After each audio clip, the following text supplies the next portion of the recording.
Bienvenido a leer psicoanálisis. Este espacio nace como una respuesta a la necesidad que puedo apreciar tanto en mi experiencia como en la de colegas en la dificultad de aproximarse directamente a las obras de los autores, ¿no? Prefiriéndose en su mayoría relecturas, reinterpretaciones, cuando muchas veces la obra del autor se encuentra ahí directamente. Bueno, sin realizar más preámbulo, vamos a iniciar con una obra de Jacques Lacan titulada La dirección de la cura y los principios de su poder. Yo voy a emplear la edición que se encuentra en los escritos, edición siglo XXI, la tercera edición. La dirección de la cura y los principios de su poder. Primero, ¿quién analiza hoy? 1. Que un análisis lleve los rasgos de la persona del analizado es cosa de la que se habla como si cayese por su propio peso, pero al interesarse en los efectos que éste tendría sobre la persona del analista, se pensaría estar dando pruebas de audacia. Tal es por lo menos lo que justifica el estremecimiento que nos recorre ante las expresiones de moda referentes a la contratransferencia, contribuyendo sin duda a enmascarar su impropiedad conceptual. Piensen qué testimonio damos de elevación del alma a mostrarnos en nuestra arcilla como hechos de la misma que aquellos a quienes amasamos. Acabo de escribir una mala palabra. Es ligera para aquellos a quienes apunta, siendo así que hoy ni siquiera se guardan las formas para confesar que bajo el nombre de psicoanálisis muchos se dedican a una reeducación emocional del paciente. Situar en este nivel la acción del analista acarrea una posición de principio con respecto a la cual todo lo que se puede decir de la contratransferencia, incluso si no es vano, tendría una función de diversión. Porque es más allá donde se encuentra desde ese momento la impostura que queremos desalojar aquí. No por eso denunciamos lo que el psicoanálisis de hoy tiene de antifreudiano, pues en esto hay que agradecerle el que se haya quitado la máscara, puesto que se jacta de superar lo que por otra parte ignora, no habiendo retenido de la doctrina de Freud, sino justo lo suficiente para sentir hasta qué punto lo que acaba de enunciar de su experiencia es disonante con ella. Pretendemos mostrar en que la impotencia para sostener auténticamente una praxis se reduce, como es corriente en la historia de los hombres, al ejercicio de un poder. 2. El psicoanalista sin duda dirige la cura. El primer principio de esta cura, el que le deletrean en primer lugar y que vuelve a encontrar en todas partes en su formación hasta el punto de que se impregna en él, es que no debe dirigir al paciente. La dirección de conciencia, en el sentido de guía moral que un fiel del catolicismo puede encontrar, queda aquí radicalmente excluida. Si el psicoanálisis plantea problemas a la teología moral, no son los de la dirección de conciencia, en lo cual recordamos que la dirección de conciencia también los plantea. La dirección de la cura es otra cosa. Consiste en primer lugar en hacer aplicar por el sujeto la regla analítica, o sea, las directivas cuya presencia no podría desconocerse en principio de lo que se llama la situación analítica, bajo el pretexto de que el sujeto las aplicaría en el mejor de los casos sin pensar en ellas.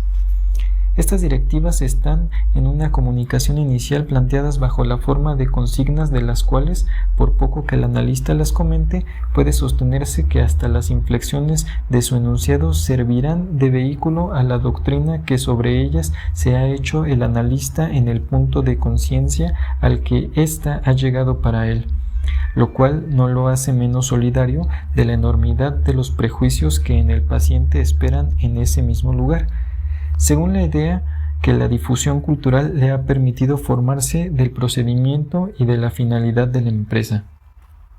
Ya solo esto basta para mostrarnos que el problema de la dirección se muestra desde las directivas del punto de partida como no pudiendo formularse sobre una línea de comunicación unívoca, lo cual nos obliga a quedarnos aquí por ahora para esclarecerlo más tarde. Establezcamos únicamente que, de reducirlo a su verdad, este tiempo consiste en hacer olvidar al paciente que se trata únicamente de palabras, pero que esto no justifica que el analista lo olvide a su vez. 3.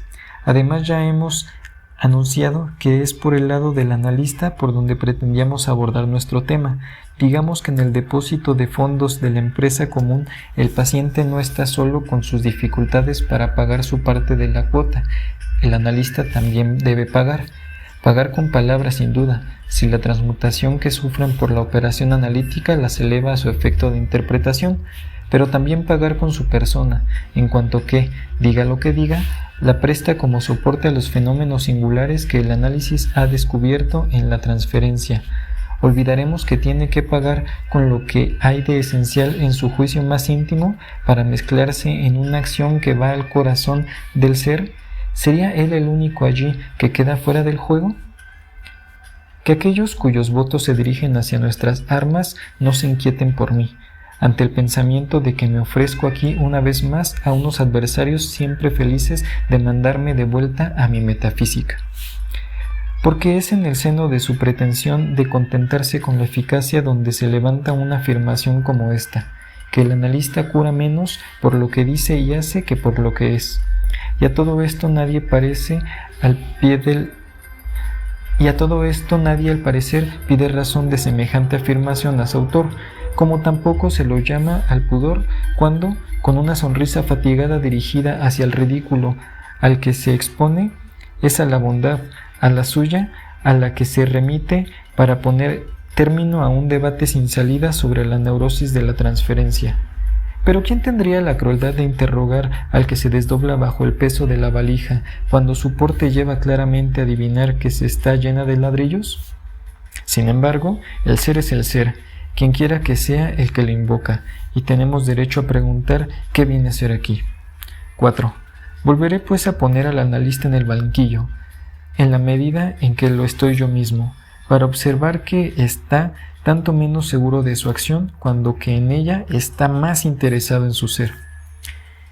Intérprete de lo que me es presentado en afirmaciones o en actos, yo decido sobre mi oráculo y lo articulo a mi capricho en mi barco después de Dios y por supuesto lejos del poder medir todo el efecto de mis palabras, pero de esto precisamente advertido y tratando de remediarlo.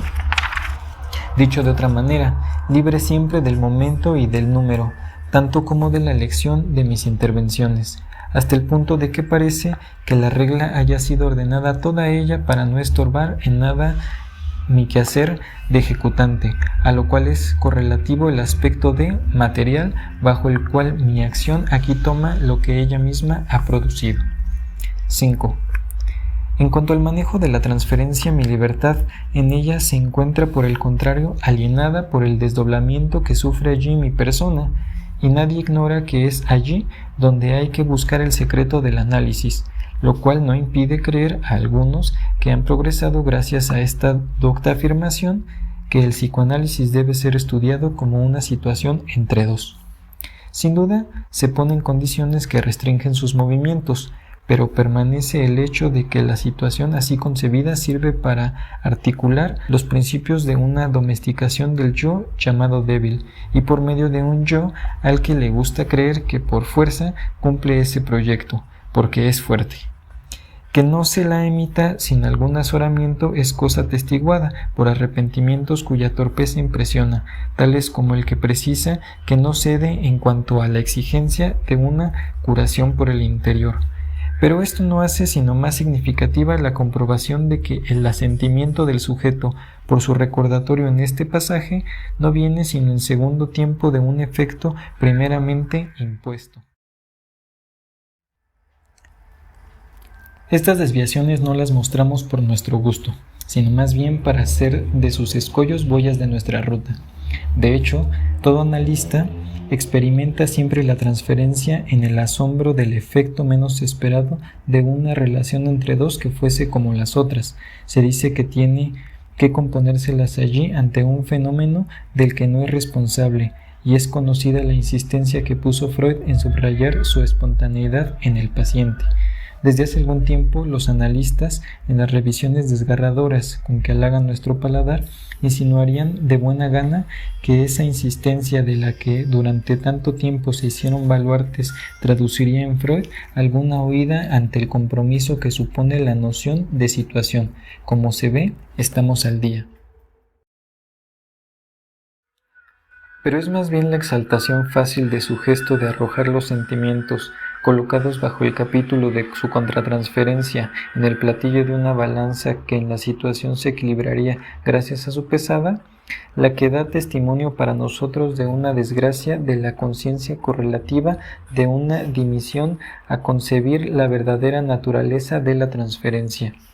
No se podrá razonar a partir de lo que el analizado hace soportar de sus fantasías a la persona del analista, como a partir de lo que un jugador ideal calcula de las intenciones de su adversario. Sin duda hay también estrategia, pero que nadie se engañe con la metáfora del espejo en virtud de que conviene a la superficie lisa que presenta el paciente el analista. Rostro cerrado y labios cosidos no tienen aquí la misma finalidad que en el bridge. Más bien, con esto el analista se adjudica la ayuda de lo que en ese juego se llama el muerto, pero es para hacer surgir al cuarto que va a ser aquí la pareja del analizado y de cuyo juego el analista va a esforzarse por medio de sus bazas en hacerle adivinar la mano. Tal es el vínculo, digamos, de abnegación que impone al analista la postura de la partida en el análisis. Se podrá proseguir la metáfora deduciendo de esto su juego según que se coloque a la derecha o a la izquierda del paciente, es decir, en posición de jugar antes o después del cuarto, es decir, de jugar antes o después de este con el muerto. Pero lo que es seguro es que los sentimientos del analista solo tienen un lugar posible en este juego, el del muerto, y que si se lo reanima, el juego se prosigue sin que se sepa quién lo conduce. Por eso, el analista es menos libre en su estrategia que en su táctica. 6. Vayamos más lejos. El analista es aún menos libre en aquello que domina su estrategia y su táctica, a saber, su política, en la cual haría mejor en situarse por su carencia de ser que por su ser. Para decir las cosas de otra manera, su acción sobre el paciente se le escapa junto con la idea que se hace de ella, si no vuelve a tomar su punto de partida en aquello por lo cual ella es posible. Si no retiene la paradoja en lo que tiene desmembrado, para revisar el principio, la estructura por donde toda acción interviene en la realidad. Para los psicoanalistas de hoy, esta relación con la realidad cae por su propio peso. Miden sus defecciones en el paciente sobre el principio autoritario de los educadores de siempre, solo que se encomiendan al análisis didáctico para garantizar su mantenimiento en una tasa suficiente entre los analistas, respecto de los cuales no deja de sentirse que, para enfrentarse a los problemas de la humanidad que se dirige a ellos, sus puntos de vista serán a veces un poco locales, lo cual no hace sino colocar el problema un escalón individual más atrás. Y no puede decirse que se sienta uno tranquilizado cuando trazan el procedimiento del análisis en la reducción en el sujeto de las desviaciones, imputadas a su transferencia y a sus resistencias, pero ubicadas en relación con la realidad, cuando se los oye exclamar sobre la situación completamente simple que ofrecería el análisis para tomar su medida. Vamos, el educador está bien lejos de estar educado si puede juzgar tan ligeramente una experiencia que sin embargo ha debido atravesar él mismo.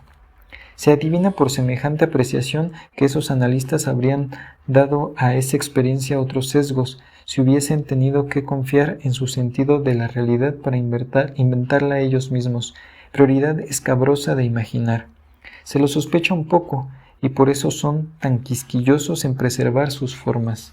Se concibe que, para apoyar una concepción tan evidentemente precaria, algunos de ultramar hayan sentido la necesidad de introducir en ella valor estable, un patrón de la medida de lo real, es el ego autónomo.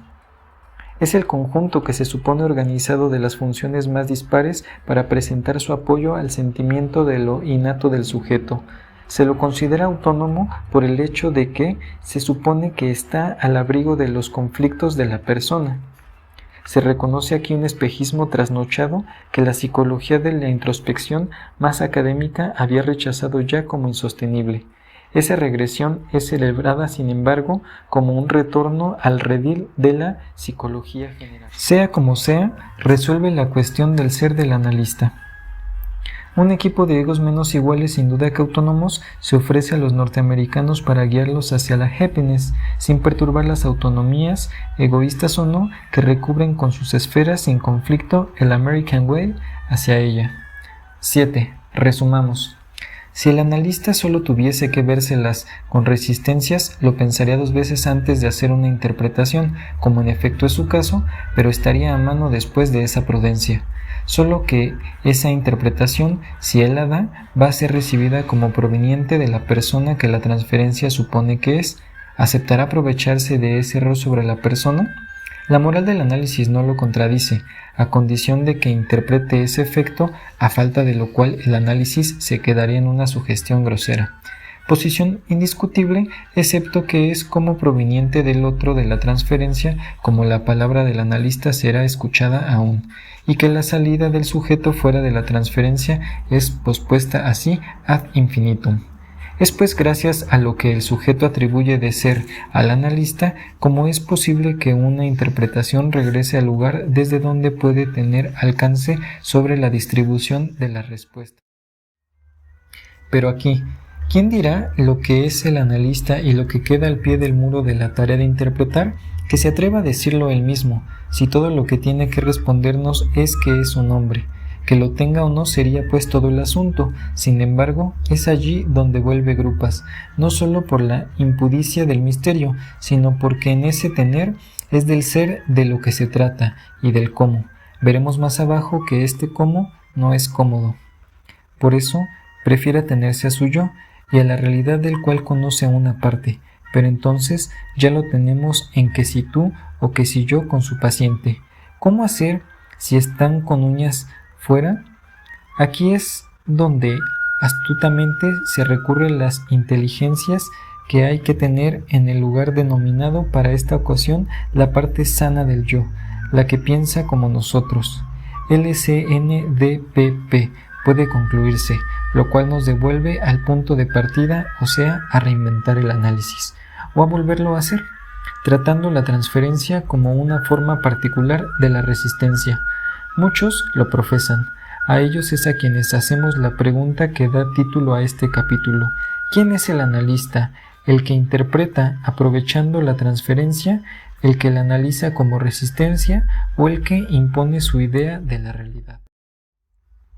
Pregunta que puede pescar de más cerca a aquellos a quienes va dirigida y ser menos fácil de esquivar que la pregunta ¿quién habla?, con la que alguno de mis discípulos les aporreaba las orejas por cuenta del paciente, pues su respuesta de impacientes, un animal de nuestra especie, a la pregunta cambiada sería más deplorablemente tautológica por tener que decir yo, así como suena.